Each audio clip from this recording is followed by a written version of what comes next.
बहू, एक रोटी मेरे लिए भी बना दो, मेरी भी थाली परोस दो।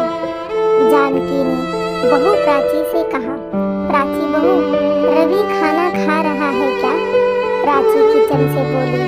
हाँ माँ जी, खा रहे हैं। जानकी जी ने आवाज लगाते हुए कहा, बहू मुझे भी खाना दे दो, भूख लग रही है।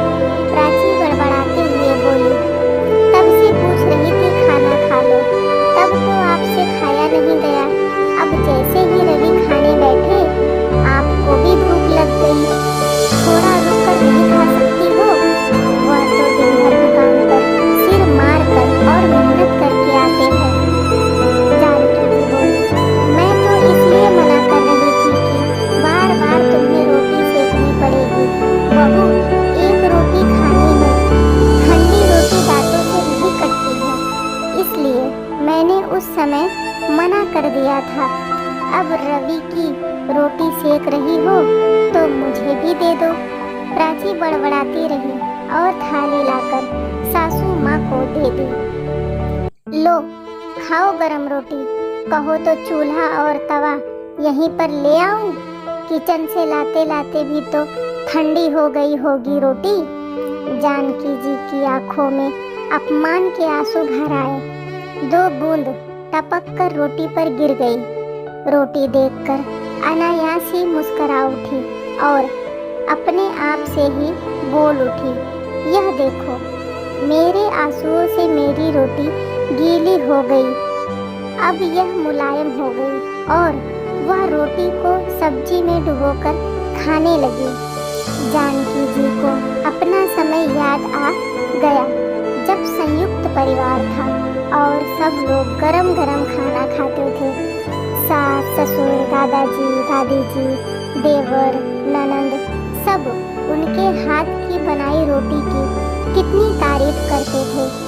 ससुर जी तो हमेशा यही कहते, हमारी जानकी बहू ऐसी रोटी बना दे कि जिसके मुंह में एक दाग भी ना हो वह भी आराम से खा ले।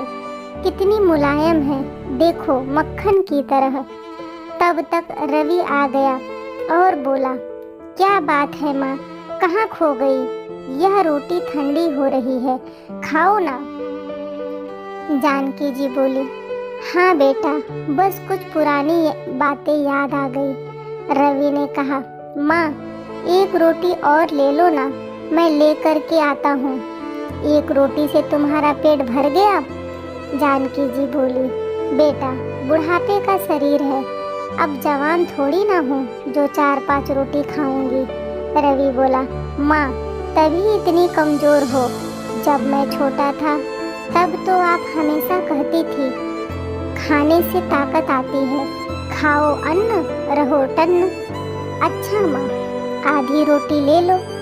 आज बेटे की मनुहार देखकर जानकी जी ने मुस्कुराकर कहा, तू इतना जिद कर रहा है तो ला, आधी रोटी रख दे, खा लूंगी।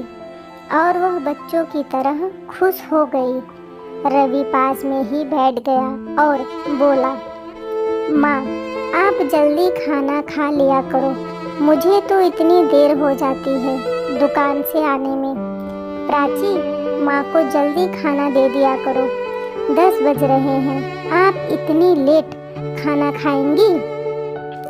जानकी जी ने कहा, प्राची तो कह रही थी बेटा, लेकिन मैंने ही मना कर दिया था। अब तुम्हारे साथ गरम गरम रोटी खा लेती हूँ तो पेट भर जाता है।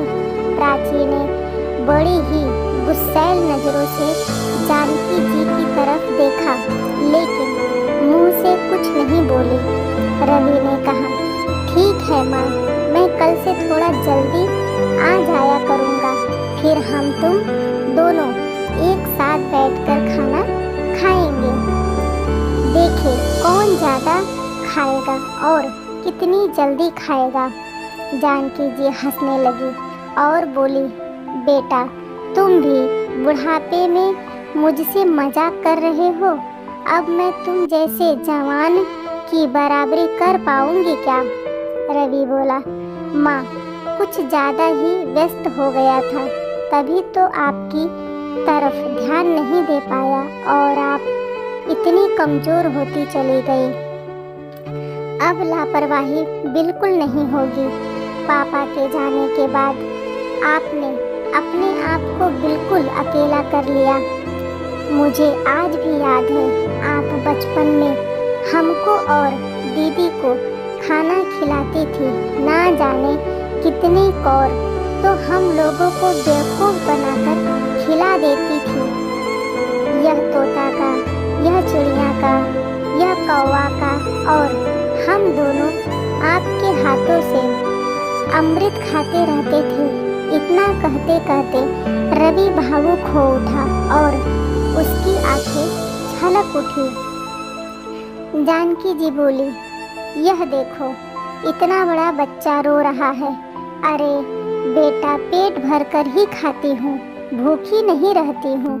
एक दिन की तो बात है नहीं, रोज की है। बेटे का प्यार देखकर कुछ कहना चाह रही थी, वह भी नहीं कह पाई, नहीं बता पाई अपने बेटे को कि तुम्हारे साथ खाने में मुझे गरम रोटी मिल जाती है और जब अकेले खाती हूँ तो कभी तो दोपहर की और कभी मोटी रोटी, इसलिए तो तुम्हारे साथ खाने के लिए बैठी रहती हूँ, क्योंकि ठंडी और बासी रोटी अब दांतों से नहीं कटती। लेकिन बहू बेटे के बीच में कोई अनबन ना हो, यह सोचकर वह चुप रह गई। वो जानती थी अगर वह जरा सा भी कुछ कह देंगी तो बेटा आफत कर देगा और बहू बाद में बेटे से भी ज़्यादा उनका जीना हराम कर देगी, इसलिए चुप थी। कैसी लगी ये कहानी मुझे कमेंट करके ज़रूर बताइएगा। वीडियो को लाइक और शेयर करना न भूलें। चैनल पे पहली बार आए हैं तो इसे सब्सक्राइब ज़रूर करें। कहानी सुनने के लिए आपका बहुत बहुत धन्यवाद।